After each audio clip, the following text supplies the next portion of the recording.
Hello साथियों, सभी साथियों को हमारे यूट्यूब चैनल पर स्वागत है। प्यार साथियों, बात करते हैं नीट यूजी के फर्स्ट आवंटन को लेकर। नीट यूजी की काउंसलिंग की प्रक्रिया चल रही है और सभी विद्यार्थी समय रहते ही काउंसलिंग प्रक्रिया में भाग ले रहे हैं। और अब आने वाले समय में यहाँ पे काउंसलिंग का जो फाइनली कैलेंडर है वो जारी हो चुका है और यहाँ पर आपका जो शेड्यूल है वो भी जारी हो चुका है। आप अपनी तिथियों को ध्यान में रखते हुए आपको काउंसलिंग करवा लेनी है। उसके बाद में यहाँ पे जो सीट आवंटन है उसका जो रिजल्ट है वो 23 अगस्त को आने वाला है। ऑल इंडिया सीटों की अगर बात करते हैं तो यहाँ पे 15% सीटा quota MBBS BDS counselling round में रहने वाली है। इस बार जो राउंड है वो पिछले समय की तुलना में काफ़ी लेट चल रहा है। तो फर्स्ट राउंड की काउंसलिंग अभी चल रही है और आप अगर आवेदन करते हैं, आप काउंसलिंग में भाग लेते हैं तो आपका सीट आवंटन है वो आपको 23 अगस्त को हो जाएगा। हम बात करते हैं quota all India 15% quota MBBS और बीडीएस काउंसलिंग राउंड 1 के लिए चॉइस फिलिंग सोमवार तक की जा सकती है। आप सोमवार तक अपनी जो भी कॉलेज है उसे चॉइस फिलिंग कर सकते हैं।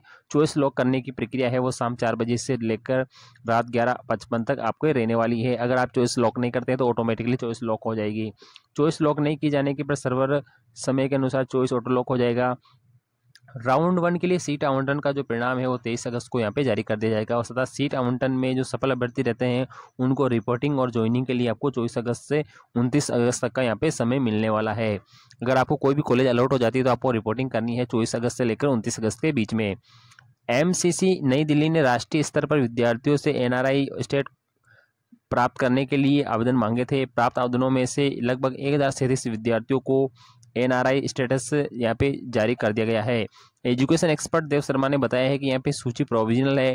डॉक्यूमेंट वेरिफिकेशन की प्रक्रिया के दौरान सभी आवश्यक ओरिजिनल डॉक्यूमेंट ठीक पाए जाने पर उन्हें एनआरआई कोटा के तहत एमबीबीएस बीडीएस सीटों का आवंटन यहाँ पे किया जाएगा। यहाँ पे कॉलेजों में एनआरआई की सीटें यहाँ पे रखी गई है। हर कॉलेज में कुछ ना कुछ एनआरआई की सीटें यहाँ पे, इस बात में कोई मैनेजमेंट की सीटें होती है और कुछ गवर्नमेंट सीटें भी होती है। तो यहाँ पे जो सीट आवंटन का जो फर्स्ट परिणाम है वो 23 अगस्त को आने वाला है।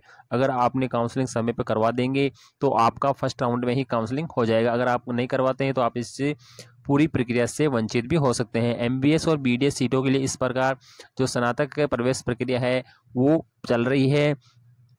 12th में अगर आपके जीव विज्ञान इस तरह का कोई बायोलॉजी है और आपने नीट यूजी का एग्जाम दिया है, कम से कम आपके यहाँ पे 650 अगर प्लस अंक हैं तो आपको यहाँ पे सरकारी कॉलेज भी मिल सकता है। राजस्थान स्टेट काउंसलिंग अलग से चल रही है, अलग अलग स्टेटों की काउंसलिंग अलग अलग चल रही है, यानी हर स्टेट में काउंसलिंग चल रही है। और ये काउंसलिंग लगभग 3 राउंड में चलने वाली है और 45 दिन तक यहाँ पे चलने की पूरी पूरी संभावना है। तो यहाँ पे अगर फर्स्ट राउंड में आपको कॉलेज अलॉट नहीं होती तो आपको सेकंड राउंड में भाग लेना है, सेकंड में अलॉट नहीं तो आपको थर्ड राउंड में भाग लेना है। लेकिन आपको भाग लेते रहना है और आपको इस जानकारी से अवगत भी रहना है। ऐसी सारी जानकारी हमारे वीडियो पे चैनल पे मिलती रहेगी। आपको चैनल को लाइक और सब्सक्राइब जरूर कर लेना है। थैंक यू, धन्यवाद।